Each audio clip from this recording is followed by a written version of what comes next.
Cassius and Helder here on BoxNation. With me, I've got none other than Chris KONGO. We're in the heart of Brixton's Day at Miguel's gym. Firstly, Chris, how are you keeping, champ?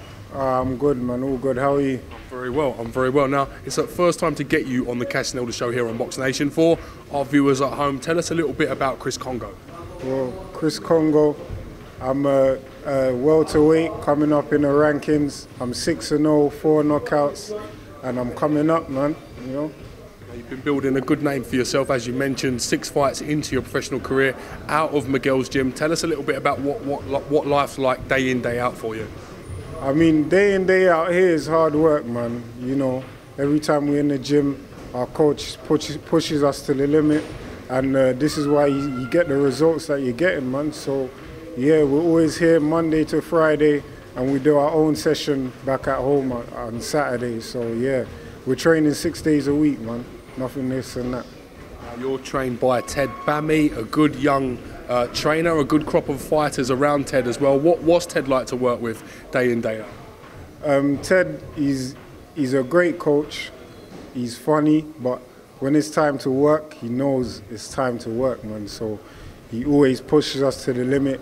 He don't let us get away with anything. Like, he's always on our backs regardless. He's got my number, he's got my mum's number, he's got my dad's number. That's how on it he is. He's got my brother's numbers, he's got everyone's number. So he makes sure that we're in the gym on time and we're getting it working. A little bit about Ted Bammy, as we mentioned, he's got a very unique dress sense as well. Seen him looking like he's going to the rodeo in Texas of late. What's going on with that dress sense? I don't know, man. He's got that Congolese swag, that Congo swag. So yeah, man, that's him really. That's his style. Now you're from South London. You've got a huge following coming from Millwall Football Club as well, coincidentally. Which is are you a genuine football fan, or is this something that has happened with the boxing that sort of crossed over? For me, I don't really watch football, but in terms of support, the main thing for me is to support your local team, man. And my local team is Millwall. I live 5-10 minutes away from there. Why would I want to be supporting a team in Manchester or in North London or somewhere else? I'm not from there. That's not my area. You know what I mean? My area is South London, Bermondsey, so I support Millwall. Last time I spoke to you on IFL TV, you told me that Andre Ward was the greatest fighter of his generation and certainly of this moment. What were your thoughts on Andre Ward retiring from professional boxing? I was gutted, man. That was like, for me it was a sad time in boxing, because one of the best fighters, we won't get to see him in the ring again. I don't know if he's going to do a Floyd and come back, but for us as boxers, we know he's retired, man. And to be honest, he had a good reason, and I don't think he's going to come back anytime soon.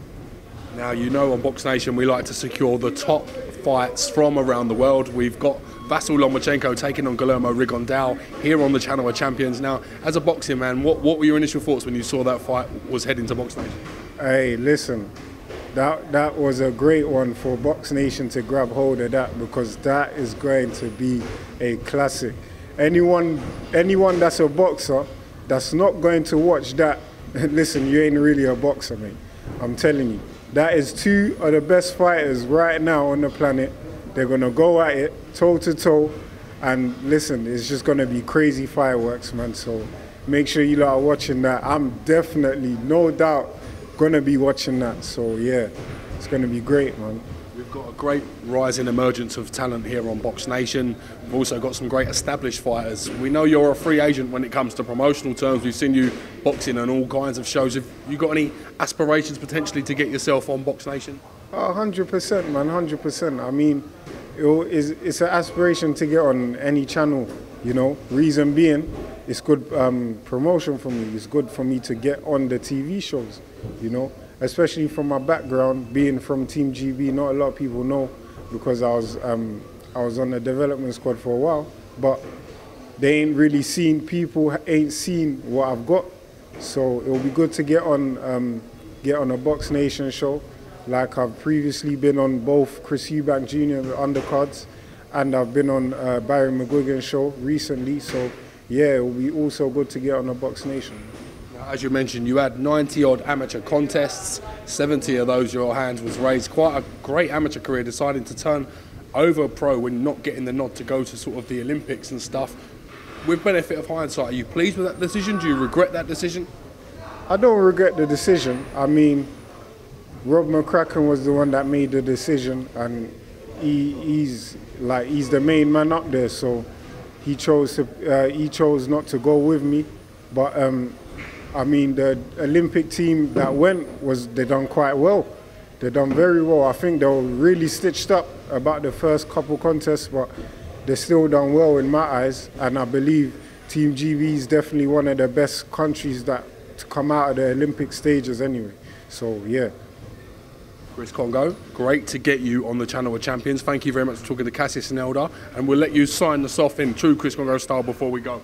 Yes, it's your boy Chris Too Slick KONGO, and I'm the future world welterweight champion. Make sure you're looking out for me. Follow me on the Instagram and Twitter at Too Slick Chris. We're live here on BoxNation, man. Tune in.